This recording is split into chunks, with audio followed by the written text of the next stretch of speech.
एक अजीब और डरावने रात की कहानी है जब गांव के पास एक पुराने हवेली में एक युवक नामक अर्जुन रहने के लिए आता है। हवेली का माहौल पहले ही से ही बड़ा रहस्यमय था और गांव वाले उसे भूतिया मानते थे। लेकिन अर्जुन, जिगरवाला और निर्भीक युवक, ने इसे एक चुनौती स्वरूप स्वीकार किया। एक रात हवेली की कमरे की एक कोने में अजीब आवाज सुनने लगता है। धीरे धीरे उसके सामने एक भूतिया साया दिखाई देता है। अर्जुन का हृदय तेज धड़कने लगता है, पर वह डर को दबाकर आगे बढ़ता है।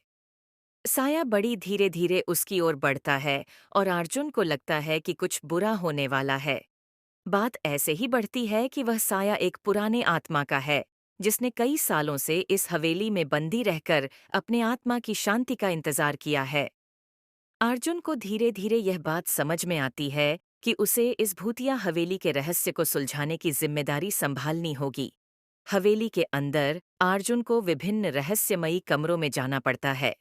हर कमरे में वह नए सच और रहस्यों से मुकाबला करता है। जब वह एक पुराने पुस्तकालय में पहुंचता है, तो वह एक पुरानी पुस्तक में जाकर एक बड़े रहस्य का पता लगाता है। वह जानता है कि हवेली के पूर्व निवासी एक प्राचीन तंत्रज्ञ थे और उन्होंने एक शक्तिशाली राजा की आत्मा को बंद करने का प्रयास किया था। लेकिन प्रयास विफल रहा और राजा की आत्मा ने हवेली को भूतिया बना दिया।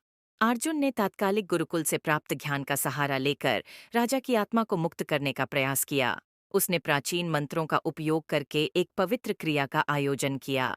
क्रिया के दौरान हवेली में भूतिया आवाजें गूंजने लगती हैं और अचानक राजा की आत्मा स्वतंत्र हो जाती है। राजा की आत्मा ने अर्जुन का आभारी हृदय बनाया और हवेली में फिर से शांति